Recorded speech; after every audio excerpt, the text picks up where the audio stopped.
Chapter 2, Tempt by a Kiss. Enkidu was formed out of a clay. Aruru, goddess of beginnings, dipped down fingers into the sea and pinched off a knob of earth, smoothing it into the shape of a man, and that was Inuku. But the clay she used full of tree bark, leaf mold, broken snail shells, and seed husks, so that the man she had was shabby and rough with a pelt of a matted hair and dark brown face. When he opened his nut brown eyes, he found himself among animals. The wild ass stand still while he drank her milk, and birds sang in the answer to his whistle. The wild ducks fawned sooner than bite him, but Induku did not know if he was ass or dog or bird. Whenever he found traps or nuts or pits left by the hunters, Induku spoiled them because he thought of the animals as his family. But the day he saw Hunter crouching in the waterhole, he felt more puzzlement by hostility. Here was a beast like him, a small, scrawny version of the reflection Induku saw when he lay down to drink from the pool. Still, Induku's brain was made out of clay, and after the trapper ran away and his smell faded from the waterhole, Induku forgot him. Then suddenly one day, there was an altogether different smell. As sweet as wild honey, and it made long hair stir on Induku's skin. He walked fast and faster, breaking into a loping run. The smell was like hunger or thirst, hot or cold, all rolled together into a craving. The woman was sitting cross-legged on a blanket, her eyes chilling butterflies through the sunlit trees. At the sight of Induku, she raised one arm and waved one hand. She was totally golden. She'll soon be. For hour after hour, there she sat, fanning herself with a large leaf or plaiting her long black hair. Closer and closer he slided, bristling with uneasiness, brimful of strange new appetites.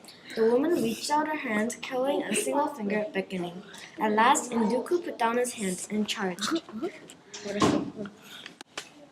Arms and legs outstretched, he hurled himself like a boulder onto an egg. But she did not break, and she would not fight. Instead, she curled her arms around his neck and pressed her mouth against his. "Hello," she said. His arms and legs turned to water. His strength ebbed away like water and sand. All his instincts had been right.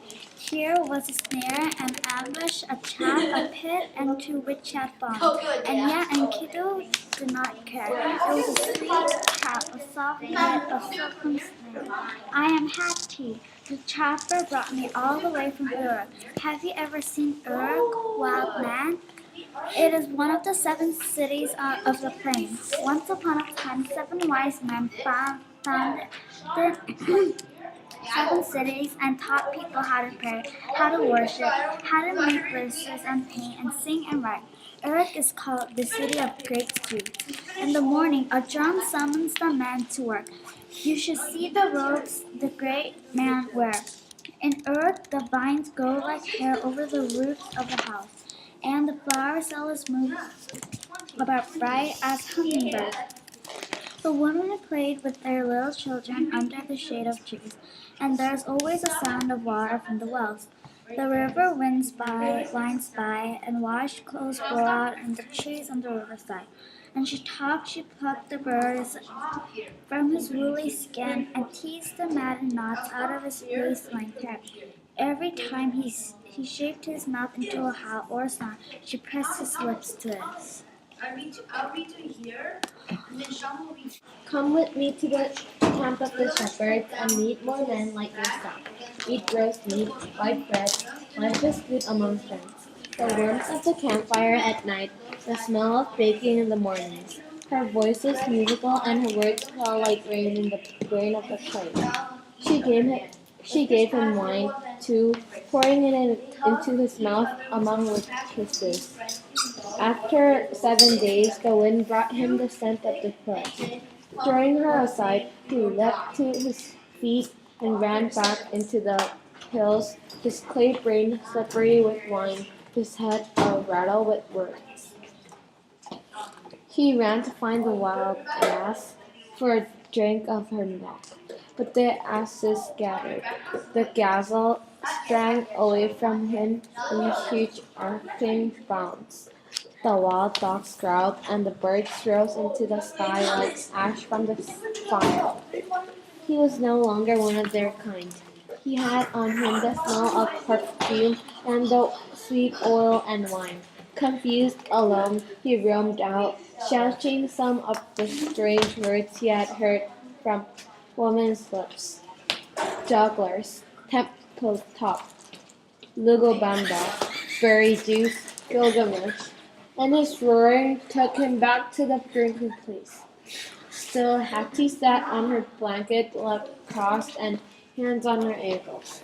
She beckoned to him, and this time he understood what she said. Come and Kiddo, and let me show you the world of men. Hunters were delighted in what Hattie had achieved.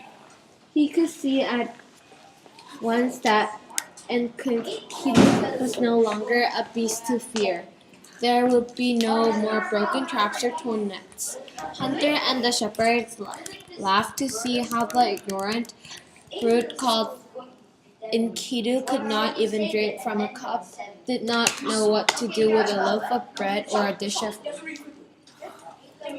lentils.